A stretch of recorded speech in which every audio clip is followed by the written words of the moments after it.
Hi friends, welcome to Kichcha வீடு. இன்றைக்கி நம்ம என்ன பார்க்க போகிறோம் அப்படின்னா இன்றைக்கி ஒரு முறுக்கு தான் செய்ய போகிறேன். என் பசங்களுக்கு இன்றைக்கி இதுதான் ஸ்நாக்ஸ் செஞ்சு கொடுத்தேன். தோரம் பருப்பில் முறுக்கு இன்றைக்கி நான் செய்கிறேன். இந்த முறுக்கு ஈஸியாக நம்ம வீட்டில் இருக்கிற தோரம் பருப்பை ஈஸியாக பண்ணிடலாம். ரொம்ப பெரிய ப்ராசஸ்லாம் இல்லை. வீட்டில் தோரம் பருப்பு மட்டும் இருந்தால் போதும் இந்த முறுக்கு ஈஸியாக பண்ணிடலாம். அது எப்படி பண்ணுறேன் அப்படின்றத உங்களுக்கு நான் காட்டுறேன். ஃபஸ்ட்டு மெஷர்மெண்ட் கப்பில் ஒரு கப்பு தோரம் பருப்பு எடுத்து நான் ஒரு 3 மணி நேரம் நல்லா ஊற வச்சுக்கிட்டேன். அந்த முறுக்குக்கு தேவையான காரத்துக்கு ஒரு 2 வரமிளகாவையும் போட்டு அது நல்லா ஒரு 3 மணி நேரம் நல்லா ஊற வச்சு எடுத்து வச்சுக்கிட்டு இப்போ பருப்பு நல்லா ஊறிடுச்சு. ஃபஸ்ட்டு இந்த வரமிளகாவை மட்டும் போட்டு நல்லா பல்சில் விட்டு அரைச்சிட்டு வந்துடுவோம். ஏன்னா பருப்பையும் வரமிளகாவையும் போட்டோம் அப்படின்னா வரமிளகா அரைப்படாது.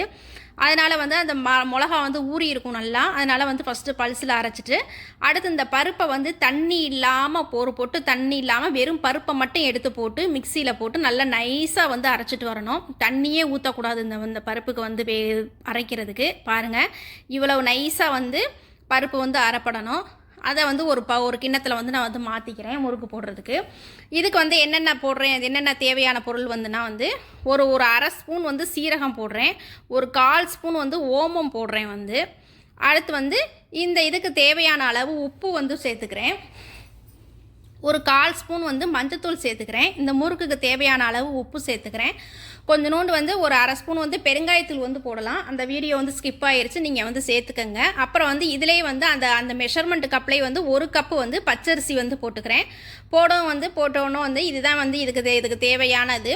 இதை எல்லாத்தையும் பிரட்டி ஒரு முறுக்கு மாவு பதத்துக்கு எல்லாத்தையும் நான் பிரட்டி எடுத்து வச்சுக்கிட்டேன். மாவு அவ்வளவு சாஃப்டாக இருக்கும் பிணையிறதுக்கு. பிசந்து எடுத்து வச்சுக்கிட்டு அடுத்து நம்ம முறுக்கு பொரிக்கிறதுக்கு ஒரு சட்டியில் எண்ணெயை நான் ஊற்றி காய வச்சுக்கிறேன். எண்ணெய் ரொம்ப புகார அளவுக்கு ரொம்ப சூடாக காயக்கூடாது. ஒரு லைட்டாக மீடியமாக காஞ்சால் போதும். அதை சிம்மில் வச்சுருவோம். அடுப்பை நம்ம நான் எந்த பலகாரம் பண்ணினாலும் என்ன ஸ்நாக்ஸு பலகாரம் அப்படின்றது எண்ணெய் சட்டியில் நம்ம இருக்கையில் எண்ணெய் எப்பயுமே ரொம்ப காயக்கூடாது. ஒரு மீடியமாக காஞ்சு அடுப்பை சிம்மில் வச்சு தான் நம்ம எதாக இருந்தாலும் நம்ம போட்டு பொரிச்சு எடுக்கணும்.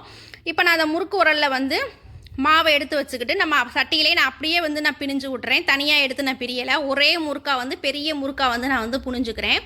பாருங்கள், இப்போ பிணிகிறதுக்கு அவ்வளவு ஈஸியாக இருக்கும். ரொம்ப கஷ்டமாகவே இருக்காது. நான் எதுவுமே சேர்க்கலை. பருப்பு 1 கப்பு பச்சரிசி மாவு இது மட்டும்தான் இந்த முறுக்குக்கு சேர்த்துருக்கேன். இந்த முறுக்கு எண்ணெயே குடிக்காது. நம்ம ஊற்றுற எண்ணெய் அப்படியே இருக்கும். பாருங்கள், பிணிகிறதுக்கும் அவ்வளோ ஈஸியாக இருக்கும். நம்ம அடுப்புலேயே ஸ்ட்ரைட்டாகவே வச்சு நம்ம பிணிஞ்சு விட்டுறலாம். தனியாக தட்டில் வச்சு பிணிஞ்செல்லாம் தேவையில்லை. இப்படியே வச்சு பிணிஞ்சிடலாம். ஏன் அப்படின்னா இந்த மாவு பிணிகிறதுக்கு அவ்வளோ லூஸாக இருக்கும். பருப்பு பிணிகிறதுக்கு அவ்வளோ லூஸாக இருக்கும். இதே நம்ம உளுந்து போட்டிருந்தோம் அப்படின்னா தனியாக நம்ம ஒரு தட்டில் பிணிஞ்சு இல்லை கரண்டிலையோ நம்ம பிணிஞ்சு தான் எடுத்து போடுவோம். ஏன்னா நம்ம பருப்பு போட்டிருக்கிறனால மாவு அவ்வளவு லூஸாக இருக்கும். பிணிகிறதுக்கு அவ்வளவு சாஃப்டாக இருக்கும்.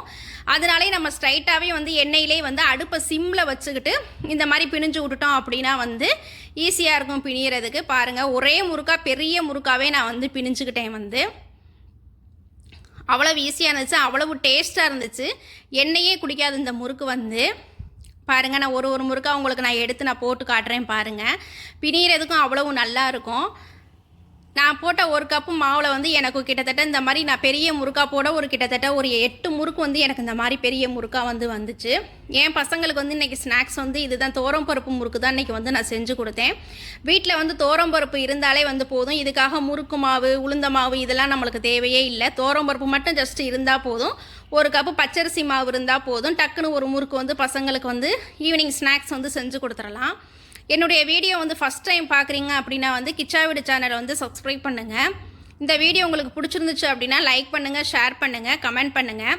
பாருங்கள், எல்லா முறுக்கையும் நான் போட்டு எடுத்துக்கிட்டேன். பாருங்கள், பார்க்குறதுக்கே எவ்வளவு நல்லா இருக்குன்னு பாருங்கள். அந்த முறுக்கு நல்லா எல்லோ கலராக நல்லா பெரிய முறுக்காய் எவ்வளவு நல்லா இருக்குன்னு பாருங்கள்.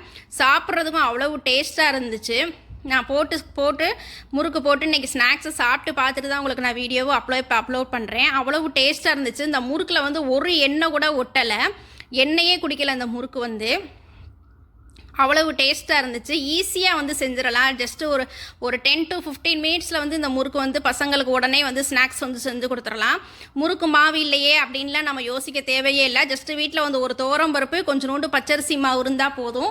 உடனே ஒரு 10 to 15 மினிட்ஸில் பசங்களுக்கு வந்து ஒரு ஸ்நாக்ஸ் வந்து முறுக்கு வந்து செஞ்சு கொடுத்துடலாம். வீட்டில் துவரம் பருப்பில் வந்து செய்கிறனால ஹெல்த்தியானதும் கூட பசங்களுக்கு வந்து ஒரு ஹெல்த்தியாக வந்து ஒரு முறுக்கு வந்து பசங்களுக்கு வந்து செஞ்சு கொடுத்துடலாம்.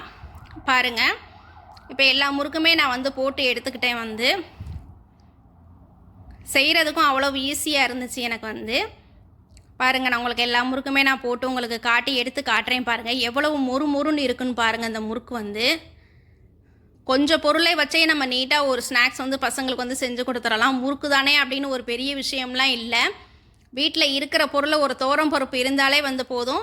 நீட்டாக வந்து ஒரு முறுக்கு வந்து நம்ம வந்து செஞ்சு கொடுத்துடலாம். வயசானவங்களும் நல்லா விரும்பி சாப்பிடலாம். இது வந்து பாருங்கள், நான் எல்லா முறுக்கு நான் வந்து செஞ்சு எடுத்துக்கிட்டேன். இந்த மாதிரி பெரிய முறுக்காவே போட்டு நான் போட்டதில் வந்து ஒரு 8 முறுக்கு கிட்டே எனக்கு வந்து வந்துருந்துச்சு. நான் போட்ட மெஷர்மெண்ட் அளவில் வந்து 1 கப்பு வந்து துவரம்பருப்பு, அதிலே 1 கப்பு வந்து பச்சரிசி மாவு. சப்போஸ் உங்களுக்கு பச்சரிசி மாவு பத்தலை அப்படின்னாலும் எக்ஸ்ட்ரா ஒரு 1/4 கப்பு கூட நீங்கள் வந்து சேர்த்துக்கலாம். அதனால ஒன்றும் இல்லை. பச்சரிசி மாவு சேர்த்தோம் அப்படின்னா முறுக்கு நல்லா மொறுன்னு வரும். பாருங்கள், நான் முறுக்கு வந்து எடுத்து நான் ஒன்று உடச்சி காட்டுறேன். பாருங்கள், அந்த முறுக்கு எண்ணெயே குடிக்கல. பாருங்கள், என் கையிலே தெரியும் உங்களுக்கு எண்ணெயே இல்லாதது. பாருங்கள் எப்படி நொறுங்குது பாருங்கள். ஒரு இது பண்ணாலே வந்து அப்படியே முறுக்கு வந்து நொறுங்கிடும். அவ்வளவு வந்து மொறுன்னு சாஃப்டாக இருந்துச்சு இந்த முறுக்கு வந்து. ஒன்று எடுத்து உங்களுக்கு நான் சாப்பிட்டும் காட்டுறேன். பாருங்கள் எவ்வளோ மொறுன்னு இருக்குன்னு பாருங்கள். நல்லாயிருக்கும்.